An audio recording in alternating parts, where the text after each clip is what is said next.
श्रीमद्भागवत अष्टम स्कंद तृतीय अध्याय श्रीशुक उवाच शुण पांडव चूड़ामणि गजेन्द्र बोली मुख्य बाणी हेमंत बुद्धि से विचारी चंचल मन स्थिर करी परम जप से जपिला से पूर्व जन्मे शिक्षा थिला श्रीकृष्ण ब्रह्म आदि पदे बोले आनंदे गद गदे। गजेन्द्र उवाच नमस्ते प्रभु भगवान अशेष ब्रह्मांड जीवन तोर महिमा चिंतात्मक अनादि पुरुष विवेक जीवर आदि जीव तुही परमेश्वर भेद बही जहार देह विश्व बसे स्वभावे स्वरूप प्रकाशे जीव परम आत्मा पर तो ब्रह्म शरण सोदर ए जे संसार माया बले आत्मार कल्पे से निश्चले काहि प्रसारे तिरोहित करई ऊर्णनाभिमत मध्य देखई साक्षी रूपे क्रीडा करई कल्पे कल्पे से विष्णु रखु मोर प्राण तापादे पशिली शरण काले सकल जीवधारी अनंत रूपरे संहरी सकल हेतु करे अंततम निपात घोर पद पुणी से तामस प्रवेशे विराध रूपकु प्रकाशे तार महिमा विचारणे जेतेक देव ऋषि गणे केहि जे तांकु न जानती अनेक शास्त्र मान चिंती के प्राणी तदंत जानिब जहि भ्रमंती ब्रह्मा शिव नट आकृति प्राय खेले ए माया गहन शयले मन कर्म को दूर जेहि से हरि रखु मोर देही जार महिमा मुनि जने सकल शास्त्र अनुमाने विमुक्ति संग साधु जने तप साधंती घोर बने भूतंक भूत आत्मा जेहु से हरि मते गति हेउ जहार जन्म कर्म नाही अपर दोष गुण काहि तथापि लोक रक्षा अर्थे आपे संभवे जगते सोमाया बळे जगत स्थिति पालने करे अंत अरूप रूप जे अद्भुत आत्मा प्रदीप साक्षी मत परम आत्मा साक्षी घर मन वचन अगोचर सूक्ष्म निर्मल रूप जार दुस्तर तम महाघोर जाहाकु सर्वगुणे गाई निष्काम चिते जे बाध्यायी कैवल्य नाथ नमस्तुते निर्वाण सुखद उदिते तु नाथ शांत घोर रूपी मुक्ति धर्मेण विश्वव्यापी जे निर्विषय साक्षी रूपी नमस्ते ज्ञान काल रूपी क्षत्रज्ञ रूपी नमो नमो सर्वज्ञ साक्षी निज धाम से जगते आदि मूल प्रकृति मध्य सूक्ष्म स्थूल सर्व इंद्रिय गुण द्रष्टा सर्व सृष्टिर आदि त्राता अभक्त जने अप्रकाश भकत पद्मेर वित्रास अखिल कारण स्वरूपी अद्भुत रूप विश्वव्यापी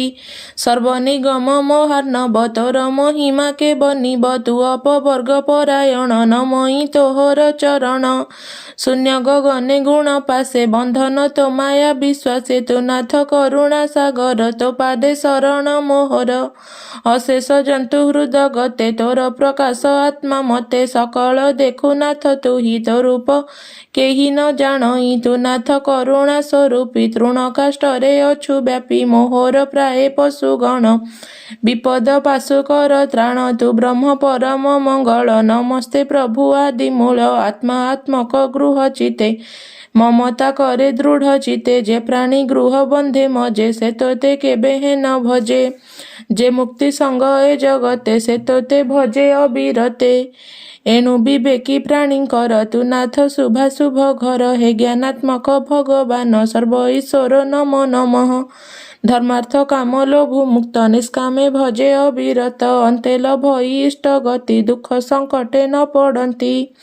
अभय स्थाने रहे मन एणु लभंती दिव्य ज्ञान ए प्राणी शरण तोहर ए ग्राह हस्तु कर पार एकांत चिते जे रहंती विषय सुख न बांछंती तो पाद सुधा सुख पाई अधिक बांछा तार नाही अति अद्भुत तो चरित आनंद रूपे सुललित तो कथा सुधा सिंधु जले अवगाहन सुख भोले करितरंती दिव्य देही एणु तो महिमा के कही अक्षर क्षर नाही जार से ब्रह्म परम ईश्वर अव्यक्त अध्यात्म स्वरूपी परम जोग बले व्यापी इंद्रिय ज्ञानर अगम्य अत्यंत दूर अति सूक्ष्म एणु से अति दूरे रहे अत्यंत सूक्ष्म सूक्ष्म हुए एणु अनंत आदि पूर्ण से हरि रखु मो जीवन निवेदन मो अनुक्षणे ମନ ବଚନ ଆଚରଣେ ଦେଖ ଏ ଘୋର ଗ୍ରାହ ଗ୍ରାସୁ ଉଦରି ମତେ ସେ ଆଶ୍ୱାସୁ ଯାର ଚରିତ ବଳ ଘେନି ବ୍ରହ୍ମାଦି ଦେବ ସୁର ମୁନି ସଂସାର ସୁଖ ତ୍ୟାଗ କରି ମାୟା ସଂସାରୁ ଗଲେ ତରି ଅଗ୍ନି ସବିତା ଜ୍ୟୋତି ଜେହ୍ନେ ପ୍ରକାଶ ପ୍ରବେଶ ଗଗନେ ଏଣୁ ଏ ପ୍ରବାହ ସଂସାର ଇନ୍ଦ୍ରିୟ ବୁଦ୍ଧି ଅହଙ୍କାର ଶରୀର ଆଦି ସେହି ମତେ ପ୍ରବେଶ ହନ୍ତି ତୋର ଗାତ୍ରେ ଜନ ଶରୀର ପଶୁ ଆଦି ଯେ ରୂପ ଅରୂପ ସମ୍ପାଦି କେବେ ହେ ନୁହେଁ ରୂପ ଗୁଣ ତୁ ହି ସେ ଅଶେଷ ନିର୍ଗୁଣ ନିଶେଷ ଶେଷ ପୂର୍ଣ୍ଣ ପ୍ରାଣ ଏଣୁ ସେ ଅନାଦି କାରଣ ନମୋ ନମସ୍ତେ ଯେ ଅନନ୍ତ ଅଶେଷ ବେଗ ବଳବନ୍ତ ଅଖିଳ ବୁଦ୍ଧି ଗୁଣମୟ ଯାହାର ଅଟେ ଶକ୍ତିମୟ ପ୍ରପନ୍ନ ଜନ ଯେ ପାଳଇ ଦୁରନ୍ତ ଶକ୍ତି ଯାର ଦେହି କୁଶ୍ଚିତ ଇନ୍ଦ୍ରଗଣେ ଯାର ମାର୍ଗେ ନ ହୁଅନ୍ତି ଗୋଚର ମୁଁ ଗ୍ରାହ ଗ୍ରସ୍ତେ ଗ୍ରସ୍ତ ହୋଇ ଆତ୍ମା ଶରୀର ନ ଜାଣଇ ଯେ ହରି ସଂସାର କାରଣ ତା ପାଦେ ପଶିଲି ଶରଣ ରଖୁ ନ ରଖୁ ସେ ଜାଣଇ ତା ବିନୁ ଅନ୍ୟ ଗତି ନାହିଁ। ଶ୍ରୀଶୁକ ଉବାଚ ଏମନ୍ତେ ଗଜରାଜ ସ୍ତୁତି ଦେଇ ଗୋବିନ୍ଦ ପାଦେ ମତି ଇନ୍ଦ୍ରାଦି ଦେବ ଗମ୍ୟ ନୁହେଁ ଯେ ପୂର୍ବ ଭାଗ୍ୟର ଉଦୟେ ଗଜ ବିକଳ ଶୁଣି ହରି ଆନନ୍ଦ ଚିତେ ମୋଦ ଭରି ଯେ ହରି ସର୍ବଦେବମୟ ଅଶେଷ ବିଶ୍ୱ ଯାର ଦେହ ଅଖିଳ ଦେହ ଯାର ବାସ ସେ ପ୍ରଭୁ ଭକତ ବିଶ୍ୱାସ ଶୁଣିଲେ ଗଜେନ୍ଦ୍ର ଆରତ ମନେ ବିଚାର ଜଗନ୍ନାଥ ସ୍ତୁତି କରନ୍ତି ଦେବଗଣ ଶ୍ରବଣେ ପ୍ରଭୁ ନାରାୟଣ ଭକତ କାରଣେ ତତ୍ପର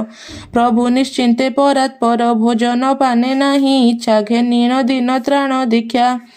ଗ୍ରାହଗ୍ରସ୍ଥିତ ମନେ ଜାଣି ସତରେ ପ୍ରଭୁ ଚକ୍ରପାଣି ଏମନ୍ତେ ପ୍ରଭୁ ଦାସରଥି ସ୍ମରଣ କଲେ ଖଗପତି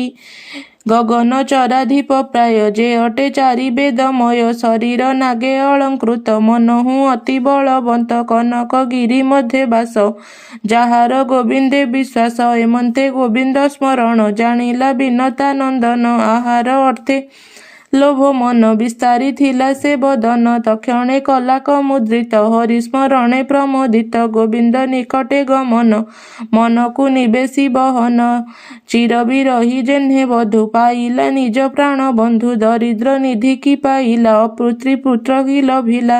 ତେସନେ ଗରୁଡ଼ ଆନନ୍ଦ ଗମନେ ଚରଣାର ବିନ୍ଦ ଗଗନେ ପକ୍ଷ ବିସ୍ତାରିଲା ପରମ ଆନନ୍ଦେ ଉଡ଼ିଲା ସର୍ପଭୂଷଣ କଳେବର ବ୍ରହ୍ମାଣ୍ଡ ମଧ୍ୟେ ବଳିୟାର ପଞ୍ଚପଲ୍ଲବ ବିସ୍ତାରିଲା ରଦୋଷୀ କନ୍ଦର ପୁରିଲା ପାତାଳେ ପଶି ପକ୍ଷୀ ବତ କମ୍ପାଏ ଧନୁଜଙ୍କ ଗାତ୍ର ଗରୁଡ଼ ପକ୍ଷ ବେଗ ବାତେ ସଙ୍ଗତେ ଉଡ଼ିଲେ ପର୍ବତେ ଆକାଶେ ଦେଖି ଗିରିମାଳ ଭୟେ କମ୍ପନ୍ତି ଦିଗପାଳ ପବନ ପ୍ରାୟ କଲା ଗତି ଗୋବିନ୍ଦ ପାଦେ ଦେଇ ମତି ତନୁ ଜିଣଇ ଗିରିବର ବଳିଙ୍କ ମଧ୍ୟେ ବଳିୟାର ଆପଣା ପକ୍ଷ ସମୀରଣେ କମ୍ପଇ ଚଉଦ ଭୁବନେ ସତରେ ନିକଟେ ପ୍ରବେଶ ଦେଖିଲା ପରମ ପୁରୁଷ ବିମଳ ବିଶାଳ ହୃଦୟ ଅଞ୍ଜନ ଗିରି ଜିଣି ଦେହ ଦୁଷ୍ଟ ନାଶନେ ବଳବନ୍ତ କଟିରେ ଶୋହେ ପୀତ ବସ୍ତ୍ର କଣ୍ଠେ ଶୋଭଇ ମଣି ଦାମ ଗରୁଡ଼ କରଇ ପ୍ରଣାମ ଯେ ପ୍ରଭୁ ଅଜ ଅବିନାଶୀ ସକଳ ହୃଦୟ ନିବାସୀ କରୁଣା ସିନ୍ଧୁ ଭଗବାନ ବିକଚ କମଳ ଲୋଚନ ଗରୁଡ଼ ମୁଖକୁ ଚାହିଁଲେ କୁଶଳ ବାର୍ତ୍ତାକୁ ପୁଛିଲେ ଗରୁଡ଼ କୃତାଞ୍ଜଳି ହୋଇ ପଦ୍ମଚରଣେ ପ୍ରଣମଇ ଉଠି କପାଳେ କର ଦେଇ ଉଭା ହୋଇଲା ମୁଖ ଚାହିଁ ଗରୁଡ଼େ ଆରୋହିଲେ ହରି ଜଳଦ ଜେହ୍ନେ ମହାଗିରିରେ ଶ୍ୟାମ ମେଘ ତେସନେ ଶୋଭା ଶିରି ଅଙ୍ଗ ସ୍ମିତ ବଦନ ଅନୁପମ କୋଟିଏ ରବି ଜିଣି ଶ୍ୟାମ ଶୋଭା ପାଇଲେ ଭଗବାନ ଅନାଦି ପରମ କାରଣ ଖଗ ପିଠିରେ ହରି ବସି ଶୋଭାରେ ଜଗଜ୍ଜନ ତୋଷୀ ଉପରେ ଶୀତୋଷ୍ଣ ବାରଣ କନକମୟ ଛତ୍ର ପୂର୍ଣ୍ଣ ଦେଖନ୍ତେ ମନକୁ ହରଇ ବିସ୍ତାରେ ବ୍ୟୋମ ଆଚ୍ଛାଦଇ ଚନ୍ଦ୍ରହୁ ଅଧିକ ସୁନ୍ଦର ମୁକୁତା ମାଳ ମନୋହର ଗମନ କଲେ ନର ହରି ନିଜ ଭବନେ ଅପହରି ଗଜକୁ ନିସ୍ତାରିବା ପାଇଁ ବିଜୟ କଲେ ଭାବଗ୍ରାହୀ ସମସ୍ତ ଲୋକ ଯାଉଦରେ ସେ ପ୍ରଭୁ ଘେନି ଖଗେ ସରେ କରଇ ସଧିରେ ଗମନ ସୁନ୍ଦର ଦିଶିଲା ଗଗନ ଗୋବିନ୍ଦ ବିଜେ କଲେ ପୁଣି ମିଳିଲେ ତ୍ରିଭୁବନ ପ୍ରାଣୀ ଆନନ୍ଦେ କଲେ ବେଦନାଦ ହୃଦେ ଭାବନ୍ତି ଆଦି କନ୍ଦ ଶୁଭିଲା ବହୁ ମତେ ଶଙ୍ଖ ପଟହ ମୃଦଙ୍ଗ ଅନେକ ସୁଗନ୍ଧ ନବ କୁସୁମିତ ବୃଷ୍ଟି କରନ୍ତି ବେଦ ଯୁଥ ଗୋବିନ୍ଦ ଶଙ୍ଖ ଧ୍ୱନି ଆସେ ମୁନିଏ ମିଳିଲେ ପାରୁଷେ ସେ ଗିରି କନ୍ଦର ଆବରି ତପ କରନ୍ତି ଦୃଢ଼ କରି ଯେ ଯାଗ ଯଜ୍ଞ ଅଗ୍ନିହୋତ୍ର ସେବନ୍ତି ତତପର ଚିତ ଖେଚର କିନ୍ନର ଗନ୍ଧର୍ବ ଯକ୍ଷ ଉରଗ ଆଦି ସର୍ବ ଯେ ସ୍ୱର୍ଗବାସୀ ପୁଣ୍ୟ କର୍ମା ଜାଣନ୍ତି ଗୋବିନ୍ଦ ମହିମା ସମସ୍ତେ ସତରେ ଅଇଲେ ଗୋବିନ୍ଦ ନିକଟେ ମିଳିଲେ।